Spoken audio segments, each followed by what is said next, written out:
Welcome to the IWP podcast, coming to you live from the Institute of World Politics in Washington, D.C.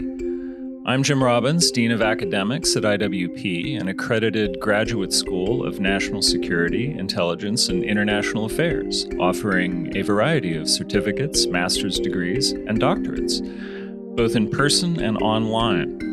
You can check out our programs and our courses at our website, iwp.edu.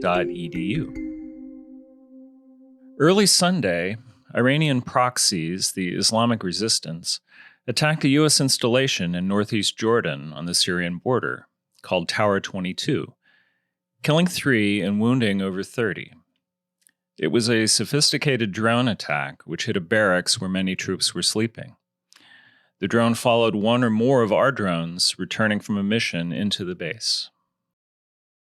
The Biden administration is reportedly planning a campaign in response that will last weeks and involve military strikes and cyber operations. Iran has denied any culpability and warned the United States that if it strikes Iranian soil directly, Tehran will itself hit back at American assets in the Middle East, which of course they're doing already. In mulling the U.S. response, National Security Council spokesman John Kirby told CNN, "We don't seek a war with Iran. We're not looking for a wider conflict in the Middle East. In fact, every action the president has taken has been designed to de-escalate, to try to bring tensions down." And of course, the Iranians know this.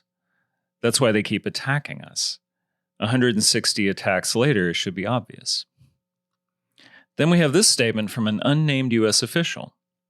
Quote, "I don't think the attack on Tower 22 was intended as an escalation. It is the same type of attack they've done 163 times before, and on 164 they get lucky," unquote. Now this is just a strange thing to say. They got lucky, like this is a game. Well, it's not a game to Iran. Can you imagine the high-fiving going on in the IRGC for finally killing our people? And can you imagine being part of the family members of the people killed or wounded to say, oh, they were just unlucky damage? No.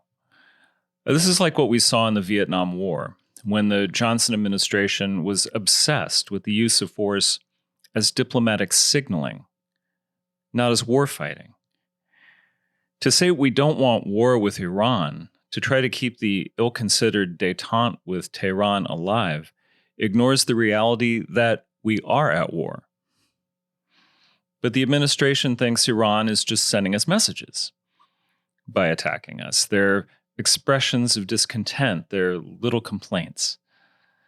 But from Tehran's point of view, they're trying to win, like the North Vietnamese did ultimately. On Monday, President Biden said the United States shall respond to the attack on Tower 22, adding that the response would occur at a time and in a manner of our choosing. The formulation time and manner of our choosing is supposed to sound threatening, kind of a when you least expect it type of threat. But coming from the Biden White House, it comes off as flat, especially given all the other things they have said, telegraphing limited American intentions. You can translate it as, our proportional response will come at a convenient time and in a way calculated to send a sophisticated diplomatic message and not result in escalation or incur excessive casualties. This isn't war, it's a bureaucratic exercise in conflict management. On this, I recommend a piece in The Atlantic by Graham Wood, The Stay Puft Marshmallow Doctrine. He wrote, "For once I would like to hear a world leader vow to devastate the enemy in a manner and time of the enemy's choosing. The model for this retribution would be Ghostbusters. Gozer the Gozerian invites the heroes to choose the form of the destructor, then reads Dan Aykroyd's mind and shows up as a Stay Puft Marshmallow Man." That's a great perspective. Imagine telling Iran, choose the date and we'll show up. Wouldn't that be badass? What puissance. Just not caring what they do to prepare. But since Iran won't admit they were involved, they won't take us up on it. And we can consult other movies. How about Tombstone? And Wyatt Earp's Fear of God style messaging. You tell them I'm coming and hell's coming with me. That might get their attention. Or how about Doc Holliday, the calm, certain killer? Hey, Iran, say when. Or John McClane in Die Hard. Yippee-ki-yay, Ayatollah. Or how about The Godfather, the Corleone approach? Complete silence. Just don't say anything. Then one day their navy sinks. Or all their forward bases just disappear. Or Iran's main oil terminals spontaneously catch fire. Who knew? And I know I'm kind of joking around with these movie references, but my point is it's not a joke. Iran doesn't treat it like a joke. They are killing our people, and will keep trying to kill more. It's the White House that needs to get serious. And we will see what this campaign yields. But here's the problem. The Biden administration keeps talking about proportional responses to Iran's provocations, yet hopes they will be deterred.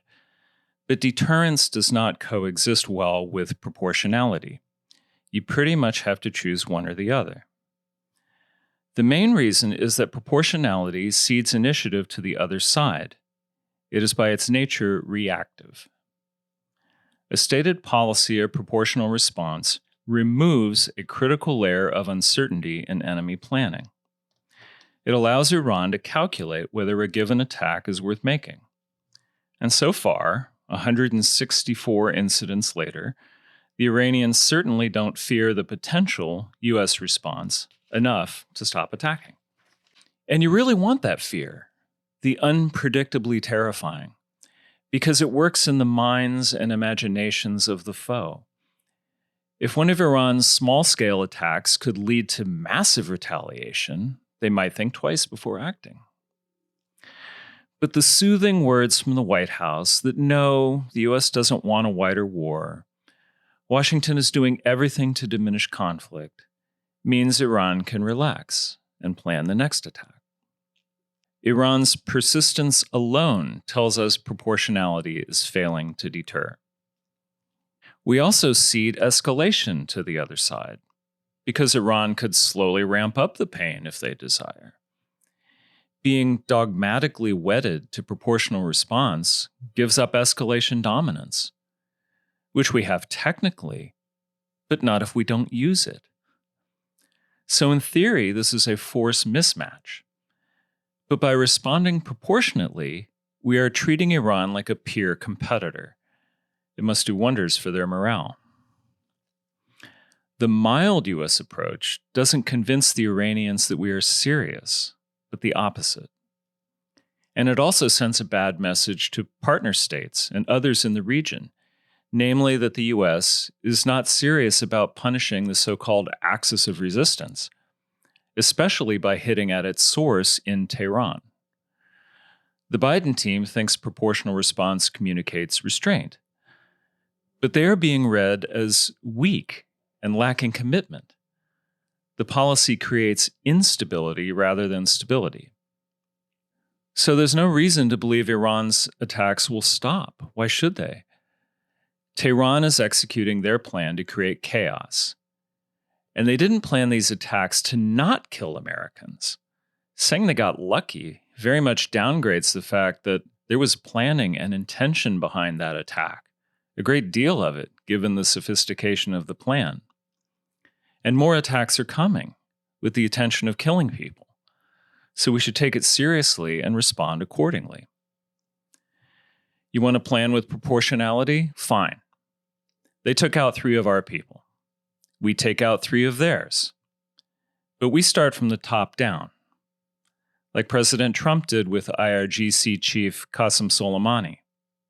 Find the top 3 people in their military apparatus and take them out. We still don't want war with Iran, but let's not leave that decision to fight it like a war wholly up to them. Thanks for tuning in. If you like this podcast, Please share and subscribe. For IWP, I'm Jim Robbins. Join us next week for another edition of the IWP Podcast.